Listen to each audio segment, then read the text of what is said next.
शरीर में आसक्त मोही प्राणी केवल शरीर के कारण से ही 5 इंद्रियों के विषयों की आशा में दिन रात अपना समय व्यतीत करता है और अपना पूरा अमूल्य जीवन व्यतीत कर देता है। मुझे अमुक सामग्री चौके में नहीं मिली, अमुक सामग्री नहीं मिली, इतनी मिली, उतनी मिली, ऐसी मिली, वैसी मिली, यही सोच विचार में वो अपना दुर्लभ जीवन पूरा खराब कर रहा है। पूज्य आचार्य महाराज कह रहे हैं कि हे भव्य, तू सावधान हो, तू देख, ये सब पौद्गलिक पदार्थ केवल पुद्गल की ही पुष्टि करने वाले हैं, इससे तुम्हारी आत्मा का विकास नहीं होगा। क्यों ना क्यों तू अपनी आत्मशक्ति को जागृत कर, अपने विवेक को जगा, अपने स्वभाव की ओर दृष्टिपात कर। ये जो भी रस ले रहा है, ये रस पुद्गल का स्वभाव है, ये आत्मा का स्वभाव नहीं है। आत्मा अरस है। कैसी है? अरस। जिस रूप के सजाने में तू लगा हुआ है, जिस रूप में अपने स्वरूप को भूला हुआ है, ध्यान रख, ये रूप तुम्हारा स्वरूप नहीं है। दिन रात शरीर की सफाई में, शरीर के सजाने में, शरीर के पोषण में कहते हैं ये तुम्हारा स्वरूप नहीं। अरस अरूपम गंधम मव्वक्तम चेद्राम सद्गणम। तो कह रहे हैं तू तो अरस रूप है, यह स्वभाव है, अरूपी तेरा स्वभाव है और तू इस रूप में लगा हुआ है। तो कहने का अर्थ है कि आचार्य महाराज यहाँ पर ये कहना चाहते हैं कि हे ज्ञानी, अपनी आत्मा को पहचान, अपनी आत्मा के स्वरूप को पहचान, तो शरीर की दासता तुम्हारी समाप्त हो जाएगी। और जो व्यक्ति अपनी आत्मा स्वरूप को नहीं पहचान पाते, वे शरीर के दास बने रहते हैं, और जो आत्मा के स्वरूप को पहचानते हैं वे आत्मा में लीन होते हैं, शरीर उसका फिर दास हो जाती है। मुनिजन आहार के लिए जाते हैं, क्या सोच करके जाते हैं? केवल जिस प्रकार से कोई स्वामी अपने सेवक के लिए वेतन देता है, ठीक इस शरीर के लिए मैं केवल वेतन दूंगा। क्या दूंगा? वेतन दूंगा।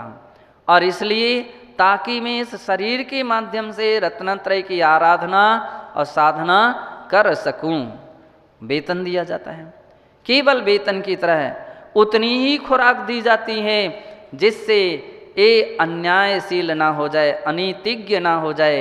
हाथी के लिए बतलाते हैं भरपेट भोजन नहीं दिया जाता।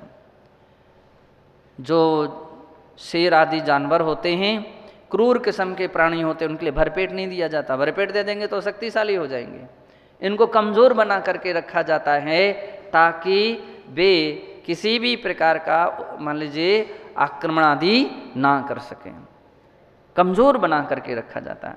ठीक इसी प्रकार से कह रहे हैं ततो न सन सामी भक्त रसवर्जना दिक्रमई। इसलिए वे साधक अनशन क्या कर रहे हैं? अनशन, उपवास आदि करते हैं। शरीर को क्षीण करने के लिए उपवास आदि करते हैं, साधना करते हैं, तपस्या करते हैं कि जिसके कारण से इंद्रियां बलिष्ठ ना हो जाएं। क्यों उपवास करते हैं? क्यों शरीर को क्षीण करना? बोले इंद्रियां बलिष्ठ ना हो जाएं, यानी गलत दिशा में ना पहुंच जाएं। तो वे अनशनादि भी सामी भक्त रस वर्जनादिक्रमम, एक आसन करते हैं, अल्पाहार करते हैं, उनोदर भोजन करते हैं, रस वर्जनादि और रस परित्याग करते हैं, रसों का त्याग करते हैं। इत्यादि क्रम से क्रमेण विलयावधि स्थिर तपो विशेषैरिदम्। और इस विधि रूप तपस्रण से निरंतर क्रमेण अनुक्रम से कब तक? मरण पर्यंत। विलयावधि, विलयावधि यानी विलय की अवधि, विलय यानी मरण, मरण तक जो हैं इस प्रकार से शरीर को क्या करते हैं? क्षीण करते हैं।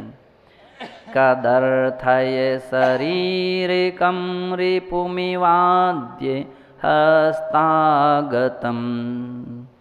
तो क्यों करते हैं? उदाहरण दे रहे हैं, जैसे कोई व्यक्ति रिपुम एव आद्य हस्तागतम, रिपु यानी शत्रु यदि हाथ में पकड़ में आ जाए, शत्रु पकड़ में आ गया, तब तो फिर व्यक्ति उसको बंदी बना देता है।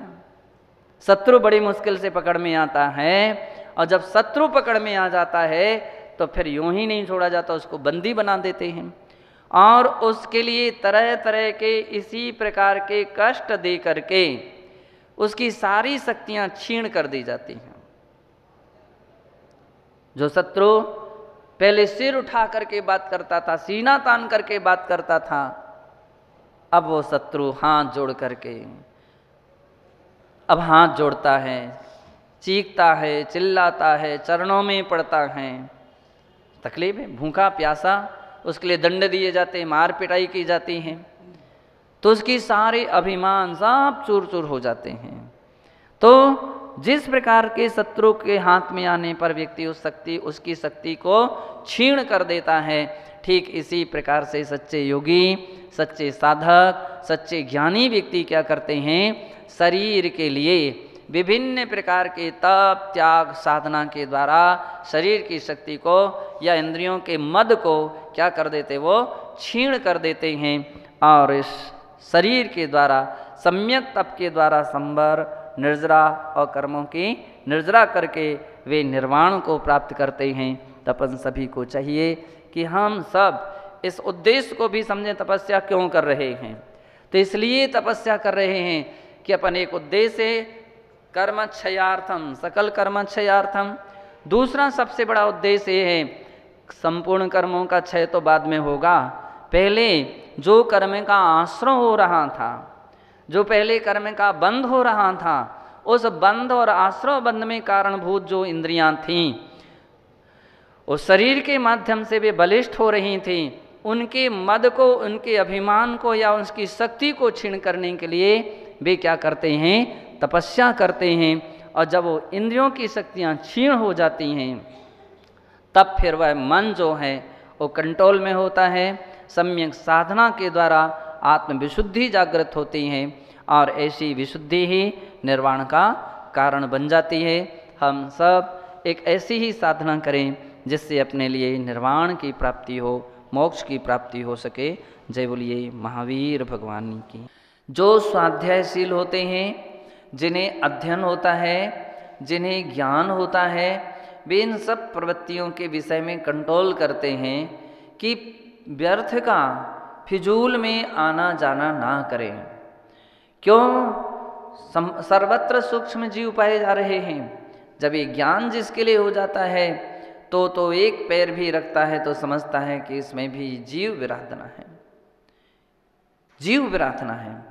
जिसके ज्ञान में ये बात आ जाए, जिसकी दृष्टि में ये बात आ जाए कि हमारे द्वारा रखा गया पैर भी किसी ना किसी प्रकार के जीव की विराधना का हेतु बनता है, हो सकता है।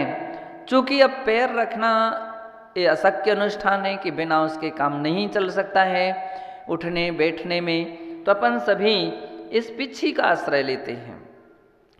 मयूर पंख के अंदर में एक सबसे बड़ी विशेषता होती है, जो ऋजुता यानी जो कोमलता मयूर के पंख में पाई जाती है, वैसी कोमलता अन्य किसी प्राणियों के पंख में नहीं पाई जाती है। बहुत सारे लोगों के मन में प्रश्न उत्पन्न हो सकता है कि दिगंबर जैन मुनि मयूर पंख की पिच्छी क्यों रखते हैं।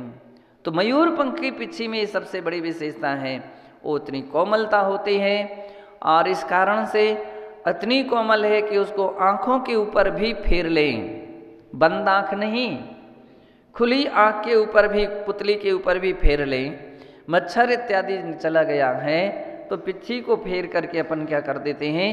निकाल लेते हैं। तो इस कारण से उन जीवों की भी रक्षा हो जाती है और आँखों पे भी ज़्यादा तकलीफ नहीं होती है, परेशानी नहीं होती है। तो जो इतनी कोमल है कि आँखों के लिए भी नहीं चुभ रही हैं, तो फिर वो बहुत सारे सूक्ष्म जीवों के लिए भी दूर करने में समर्थ होते हैं और उससे जीवों की विराधना नहीं होती है।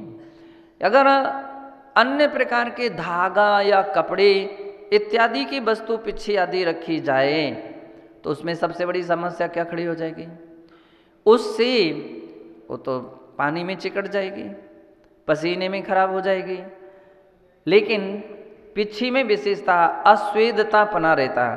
पसीना अगर आया और ऐसा हमने पोंछ लिया है, पसीना पोंछ लिया है, तो भी पिच्छी में पसीना चिपकेगा नहीं। अराजकता, धूली में भी अगर कोई जीव है और उसको हमने पिच्छी से अलग कर दिया है और इसके उपरांत ऐसा झाड़ दिया है तो फिर वो धूली अलग हो जाएगी लेकिन पिच्छी में नहीं चिपकेगी। वो धूली पिच्छी में नहीं चिपकती।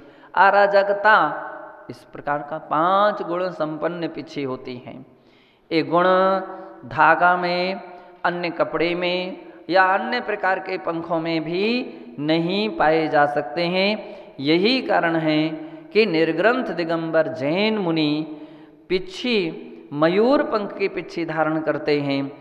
मयूर पंख भी उस ही पंख को लेते हैं जो मयूर कार्तिक महीने में, आषाढ़ महीने में, आषाढ़ से कार्तिक महीने में जो अपने द्वारा छोड़ देती हैं और लोग उसके लिए बीन बीन करके एकत्रित करते हैं, ऐसे पंख को ही वे अपनी पिच्छी के लिए स्वीकार करते हैं।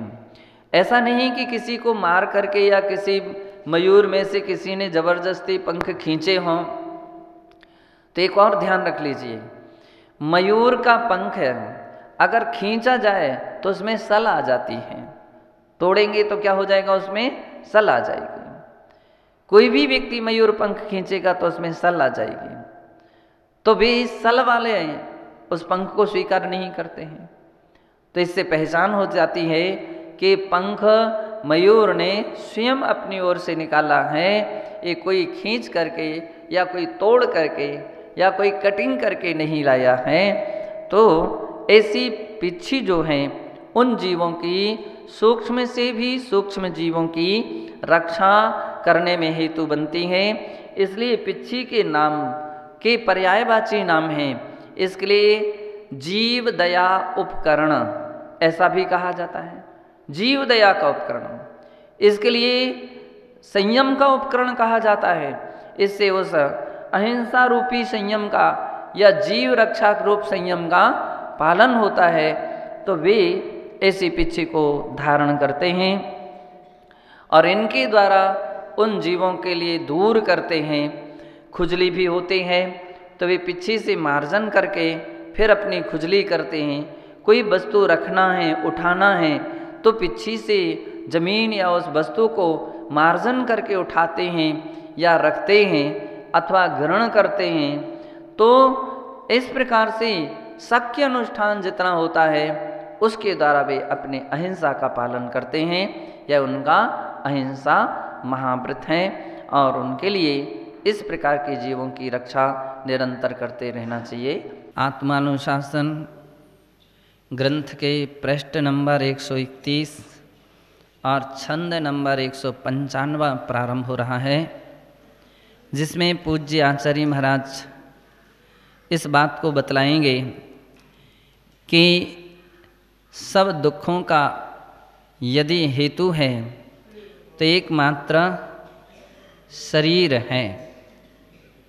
संपूर्ण दुखों का एक कारण है। उसको वे इस छंद के द्वारा कहते हैं, आदौ तनोर्जनन मत्र हतेन्द्रियाणि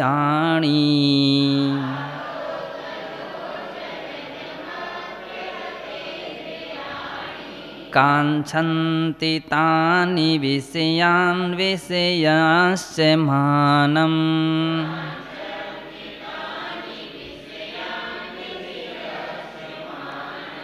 हानि प्रयास भय पाप को यो निदास्यो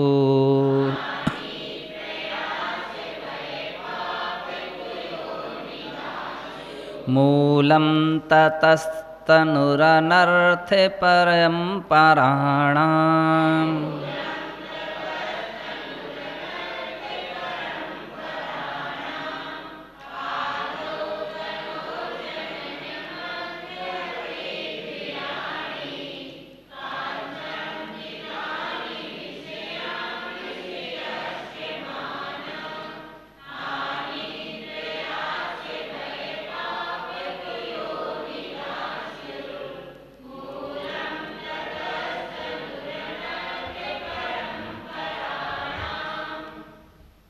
आचार्य महाराज यहाँ संसार की एक ऐसी स्थिति का वर्णन करते हैं कि जितने भी संसारी जीव होते हैं वे सभी के सभी शरीरधारी होते हैं। एक भी ऐसा जीव संसार में नहीं है जो शरीर रहित हो।